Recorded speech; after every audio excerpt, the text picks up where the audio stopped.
ئێمە لە ئەنجومەنی خەلیفانی کۆمەڵ ئیسلامیەوە بە پێویستمان زانی کە خولێک بۆ کادیرانی سنووری ئەنجومەنی خۆمان بکەینەوە. خولەکە لە ژێر ناونیشانی پێگاندنی کادیرانمان ئەو خولەمان بە مەبەستی ئەوە بوو کە کادیرانی ئێمە لە سنوورەکەدا وشار بکەینەوە لە هەندێک ئەو شتانەی کە ئەمڕۆ لە جیهانی ئیسلامیدا بە تایبەتی لە کوردستاندا ڕوبەڕووی موسڵمانان دەبێتەوە، جا چی لە ڕووی فکریەوە بێت چی لە ڕووی جەستەییەوە بێت.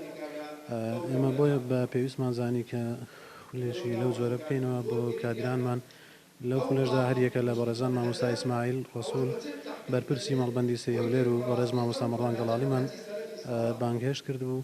خی گەورە پاداشتی خێریان بداتەوە کە هەندێک بابەتی باشیان وروژان کە دەتوانم بڵێم بۆ بەرچاوڕوونی موسڵمانان بە تایبەتی لەم سنوورەدا شتێکی باش و بەسوود بووە. خی گەورە پاداشتی خێریان بداتەوە.